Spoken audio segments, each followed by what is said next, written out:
Everyone right now is looking to the future. We're going to pull out the crystal ball today and make some predictions of our own about what the future of travel will look like. Welcome to Episode 16. Welcome to the Family Vacationer with Rob and Danny. The go-to podcast for families on the move. Hey friends, I'm Rob and I'm flying solo today, and this is the 16th episode of the Family Vacationer. Last week we talked about all the places that Danny and I are looking forward to traveling to once we can pack our suitcases again and hit the open road. Today we're going to talk about what transportation and destinations might look like when we do. Let's get the first question out of the way. When? Everyone wants to know when we're going to be able to travel again. Well, there are some states in the U.S. and other countries abroad that are starting the reopening process. It's important to understand that it is going to be a process, and there's really no way to predict when we'll get back to whatever the new normal is going to look like. I think it's also important to understand that planes, trains, cruise ships, hotels, and resorts are not only going to have to battle the spread of this virus when it flares up, but also combat the public perception of what's safe and what's not.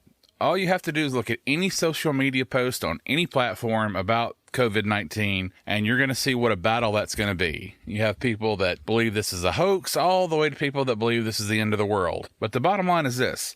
I don't believe the majority of people in the world are going to start traveling again until they feel like it's safe to do so.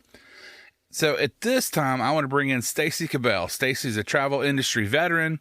She's also the owner of the travel agency I work for, Starstuff Travel. I call her my travel boss. Stacey, welcome to the show. Hey, Rob. Thanks so much for having me on. So how are you making out during the quarantine? Are you doing all right? I'm hanging in there. Yep, we're hanging in there. We're getting a lot of stuff done. We just redid our kitchen, and I'm organizing my office and all things we would not have done had we not been stuck in the house. That's my one biggest problem with the quarantine is that I have way too much time to do all the things that I put off otherwise. But my wife has a large list. No excuses. No, none. You have plenty of time. Go do it. That's what my wife tells me all the time. So exactly. I know, Stacey, a lot of what we're going to talk about is speculative, and everything that we're talking about could change tomorrow based on conditions on the ground. So we just know that going in. But going with what we know right now, let's jump into a couple of questions here. What do you feel like recreational travel is going to look like in the short term, say late summer, early fall, and then projecting outward? I really foresee lots of family road trips. I think many people are going to be nervous right away to run out and jump on an airplane. I mean, right now, people are scared to death to touch their groceries, right? They're wiping their groceries down before putting them away. So I can't see tons of people just jumping on a plane. So I think things like cabin rentals, RV rentals, families visiting national parks around the United States, but definitely things that are drivable with families that, you know, they're going to do where they're going to be together. Maybe, for instance, a cabin on the lake where they're just going to kind of relax together, go fishing, and they're not going to be around a ton of people, really. Well, I read something just today talking about Florida reopening and kind of the shape of how that was going to happen. And they were talking about they were going to focus on, you know, Floridians traveling internally first and then worry about going nationally and then internationally. So that makes a lot of sense. I've talked with several clients that are expecting some really good deals once travel does resume. Do you think travelers should expect crazy low prices, or is value more of a term that travelers should expect, meaning that, you know, they'll receive more for the rate that they do pay? You know what? I really think that we're going to see a little bit of both. So currently we're seeing some really good prices, but because so much is unknown right now, it's really hard to tell if in the long run, suppliers are going to need to raise their prices due to the losses that they suffer. Right. I can tell you that I just read the other day, for instance, Norwegian Cruise Line. They were telling us how they were going to upgrade their experiences fleet-wide with things like, for instance, replacing their mini suites to something called club balcony suites, where they were going to offer amenities like pre-booking dining and entertainment 125 days out, complimentary sparkling wine, and things like that you weren't getting before all of this happened. Right. So seeing a company like that offering amenities like that now, I'm thinking more bang for your buck off the get-go, but in the long run, I do think that there might be some suppliers that need to raise their prices. Which makes sense. So the reputation of the cruise industry has taken a beating along with their revenues. And I know hardcore cruisers, which I have quite a few that are clients, they're going to cruise regardless. As soon as somebody tells them they can go, correct, they're going to get on a boat. But what does the industry do you think, to win back that casual cruiser? Do you think we'll see a trend, a shift towards all-inclusives instead of cruises? Or how do you see that playing out? So in my opinion, the cruise lines are really going to need to show that they have some kind of really deep cleaning practices right off the bat. They're really going to have to show the consumer that is not a cruise fanatic, what they're doing to keep the ship and the cabins really clean. Maybe they're going to also make sure each guest is not ill before they embark. Much stricter, though, than what they used to do. Right. Gone are the days of just filling out the form and saying, oh, you know what, I did have a fever yesterday, but they don't have to know. Right. Many cruise lines, I noticed within the past couple weeks before they really canceled quite a few cruises, they were requiring clients 60 years and older to have notes from physicians. So, that could very well happen for everybody. Right. But at the end of the day, it might even be something as big as proving you've had a vaccination. Which makes sense as well. And yeah. Well, yeah. I actually read there were several cruise lines that were contemplating, I don't know if this is actually going to happen or if it's just something that they're batting around, where they would not let any cruisers 70 years of age or older cruise. So hopefully that's just, some things they're talking about in the interim. But I also read that CLIA, around the trade industry, they are working towards establishing a new cleaning standard. And I read also Marriott was kind of doing the same thing. So I think it's going to be good for travelers knowing that there is, a heightened sense of cleanliness on these ships. But my last cruise was on Royal Caribbean, and they were singing it in song form. They were begging you to wash your hands every chance you get. I think a lot of the responsibility is still going to fall on the passengers. Don't you agree? I do. And here's the thing that not a lot of people that aren't cruise fanatics realize.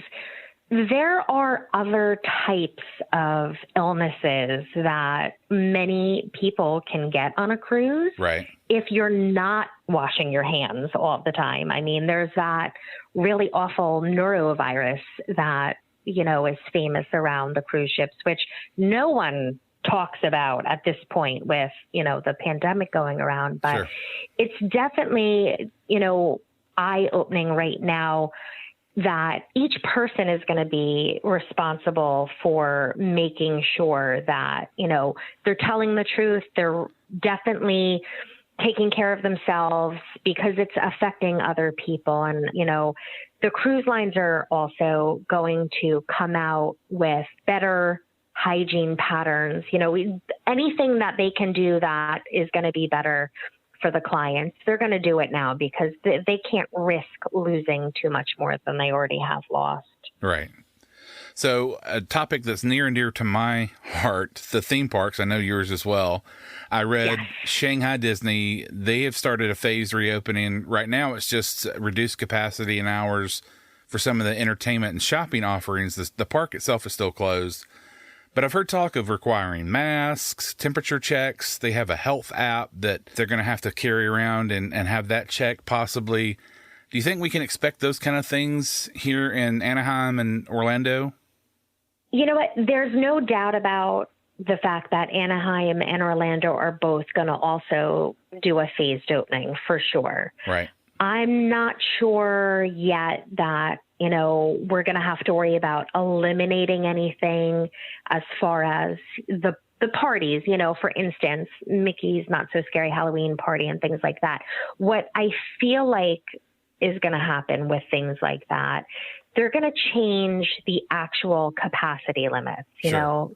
For sure, no doubt about it, capacity numbers are going to be way lower than they have been. Masks, there's probably no doubt about it. If you go back into history and you look at SARS, you know, after people started traveling, most people were wearing masks. Right. And this is, you know, triple the time of SARS, you know, the effect that SARS had on our world. So yes, I think you're going to see masks. It is unfortunate, but they're going to do whatever they can do to keep their guests and their cast members healthy. I do also think that, unfortunately, again, there is a chance that they may not open until there's a vaccination. Okay. It's all hearsay. You know, you read a lot, you hear a lot of people talking, but there is a chance that, you know, they want that vaccination because they want their cast members protected at the end of the day. Right. So I would not, right now I feel like everything's off the table. Anything is possible. Right. Anything is possible. Well, and I wonder, like with the Star Wars area in Disney, you know, they've used a virtual queue. Wonder if that might be something they consider. I'm sure that's probably on the table. And then when you look at, I mean, Disney, Universal, everything is about a crowd. So when they do reopen, I wonder if they're going to discontinue parades and the fireworks that draw, you know, I mean, goodness, if you go to see the fireworks, I mean, you're literally right up on other people. So I just wonder if that's going to have to be something they modify, at least at first. I don't know how you would, you know, socially distance. Even if you did have a reduced capacity, how are you going to get people to stand 6 feet apart? So that seems problematic. And that's where my mind goes to. At the end of the day, they want a vaccine. Right. You know, our minds and our hearts want to be open and looking forward to something really close in the future to be able to do and go back to our favorite place. But at the end of the day, we have to be safe. Right. And Disney, out of any company I know, like, they're going to do whatever they can to make sure that they're safe because they do not want any harm to come to anybody that visits their park. Right. So, you know, everything's off the table. Anything could happen. But in my mind, I'm truly feeling like a vaccination is a large part of that. Well, and it makes sense from the consumer standpoint as well. And this is advice I give anyone that's trying to plan a vacation. If you're spending that kind of money, you want to have fun and be relaxed. And anything that cuts in to either of those, you're really kind of defeating the whole purpose of the vacation. So if you're going down to Disney and paying the prices for Disney or Universal, and you're the entire time worried about, you know, you mentioned groceries, that kind of fear. Yep. At a park, that kind of defeats the whole purpose of going. So I totally understand that, you know, a vaccine might be what we need to wait on, unfortunately. So along the lines of planning your vacation, what kind of changes do you think we should expect for travel insurance? Danny and I have talked about doing a whole show on travel insurance, which, you know, neither of us is excited about, but it's something, who wants to talk about insurance for 30 minutes or an hour, but good luck with that. Well, it feels like, you know, if anything, this has been a pretty good commercial for why you should have travel insurance. But do you think there's going to be any changes coming to, you know, travel insurance as a whole?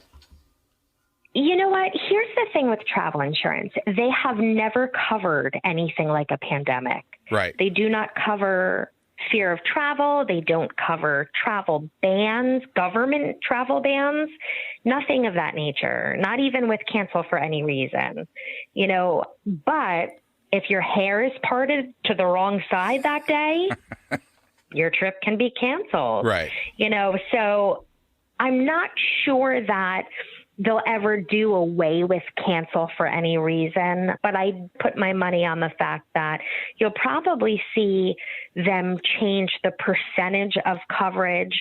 You know, if you have a cancel for any reason policy that's offering 75% of your money back, you might see a change to that percentage.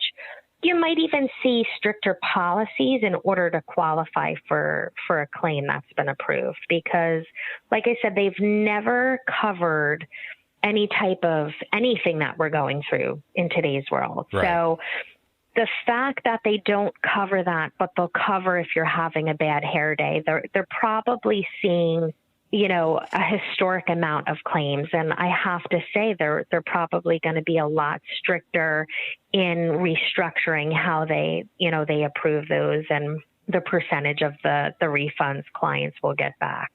I definitely see that. So like if you were to say, we can't go on this vacation because I lost my job, they may require you to provide proof that you've lost your job, or just so that they have some kind of documentation and not take your word for it like maybe they've done in the past. And that makes sense. I mean, and they might want to see that you didn't lose your job due to a pandemic, They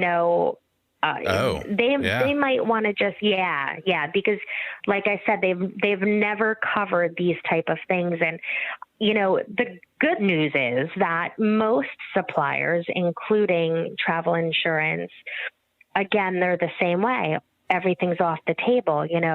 What was yesterday isn't today, and they're constantly changing. So I definitely think you'll see some stricter policies come out, but that's just my opinion. Yep. Well, and you kind of already covered this, but so you feel like the vaccine is really going to be the linchpin to getting to whatever the new normal is going to be. Yes. And that's exactly it. It's going to be a new normal. There is not going to be any part of our life in general, forget, travel, but nothing's going to be normal. So we're pretty much all starting over again. Right. Suppliers, travel agencies, agents, clients, traveling as a whole, I feel like we're all going to learn it together because everything's going to be different. There's going to be so many different, policies like we just talked about with travel insurance. Things are going to be different in order to, after 9/11, there were a lot of different things put in place just to board a plane. If you remember the days when we would just walk into the airport and your loved one would walk you to the gate, right. Or walk you to the plane and say goodbye. Yeah. And, after 9/11, all of that changed. So we're going to have a new norm and all of that's going to change. And in my opinion, and again, it's only my opinion, I definitely see the vaccine being, 95% of that. In my opinion, I think uncertainty is more the issue than the change itself. Because I feel like most people are pretty adaptive. You give somebody a new hurdle, they go over it. But the uncertainty of not knowing, I think that's the biggest thing right now. And along those lines, what advice do you have for people that are holding reservations for travel in the fall, late fall, early? I've got a client, for example, she's booked on a Disney cruise first part of the year in January, but they're a little nervous. What advice do you have for those people? Should they wait and see? What advice do you have for them? So like you said, the uncertainty is what's really hard here. No one has a crystal ball. I would definitely not rush to cancel or reschedule yet. I would wait and see, how the next few months unfold. There's a lot of talk about, is the virus going to come back in the fall? Will we have a vaccination, by the late part of the fall? We don't have those answers yet, so I would definitely hold off for as long as possible. The good news is, specifically for something like a Disney cruise, if you can hold out for as long as possible, and God forbid it's canceled, the cruise line or the supplier is more apt to offer you something in return for rebooking. Right. I think right now, currently, if you were booked on a Disney cruise that was canceled and you took their future cruise credit, you got 125% of your cruise amount. Right. So you made 25% on that. And going back to a couple questions before about prices going down, you might have been in an ocean view, and now with that 125% and maybe a cruise being way cheaper, you're going to be able to be on a balcony, Right. So I would definitely wait. I would definitely not rush to cancel or reschedule. We have no idea what's going to happen. Well, and so anytime I talk about this on the podcast, I feel like it's self-serving, but I do feel like what's happened is a good commercial for reasons why you want a travel agent. Amen. There's all the horrible stories that you hear about people that, and I won't name any names, but who go through discounted sources and they're on hold for 4 and 5 hours. Any final thoughts on all this as it relates to, you know, why it's a good thing to have a travel agent? I know you've got a definite viewpoint on that. 100%. And we saw it with the pandemic. So those OTA companies, you know, you said you wouldn't name names, but I hate to do this, but, you know, companies like Book It, Right. They left millions and millions of customers stranded all over the place. You know, they had clients in Mexico with one of our agents who was visiting Cancun when this all first started. She was meeting a lot of people that booked with Book It, where they paid the company, but the company never paid the resort, never paid their transfers or their airline home. So not only did they have to, you know, they lost their money with what they paid to the OTA, but they had to repay all of that, you know, once they got to their resort. So by far between that and, like you said, your hold times that you mentioned were very friendly. I know there were people on hold for 10 to 12 hours a day. Oh, goodness. Now, nobody wants to do that, No. you know, so you want to book with somebody that you know will take care of that for you. You're not going to be stuck on the phone. And at the end of the day, Rob, like me and you talked before, you want to book with somebody that you can trust. Right. If your client asks you a question about the safety of something or traveling, you're going to tell them the truth, right? Yeah, absolutely. Yeah. Well, because the entire thing, it's a relationship. And, you know, from my perspective as a travel agent, I obviously want to, you know, I don't want this to be a one trip and done. I want to, you know, establish a relationship. And like we talked about, a lot of the people that I book are friends and family. And, you know, if they ask me an opinition, I'm going to give them my honest opinion, and I'm not just going to let them fend for themselves. You're not going to sugarcoat it. No. It's not worth my integrity. Exactly. You know, whereas if you're with a nameless, faceless 800 number, which a lot of people got stuck with, what do you really have there? You may have paid a little less, but to me, it just seems like it's worth it to have that peace of mind of knowing I can call somebody I know and they're going to work on my behalf to, you know, for my benefit. So again, it sounds self-serving being a travel agent, but it's honestly the truth. That's the silver lining that's coming out of that for us as travel agents. I really believe that, you know, we're not going to have to explain as much as what our value is and what we offer after this, because people are honestly going to be looking to use a travel agent that they trust at this point. I really do. So any other final thoughts as we wind down here? Any on the pandemic or as it relates to travel? Anything else? No, everybody just stay safe, stay inside and do what you're supposed to. So then when travel does open up, we can all go out and enjoy this beautiful world together. Well, Stacey, thanks so much for being on the show today and for being such a personal source of encouragement and for supporting this show since we started it. Really appreciate you coming on. Thanks so much. And I agree with you. Everybody wash your hands so we can get back to normal. Thanks so much for having me on, Rob. All right. Take care. Thank you for listening to The Family Vacationer. Make sure and subscribe to hear more of Rob and Danny.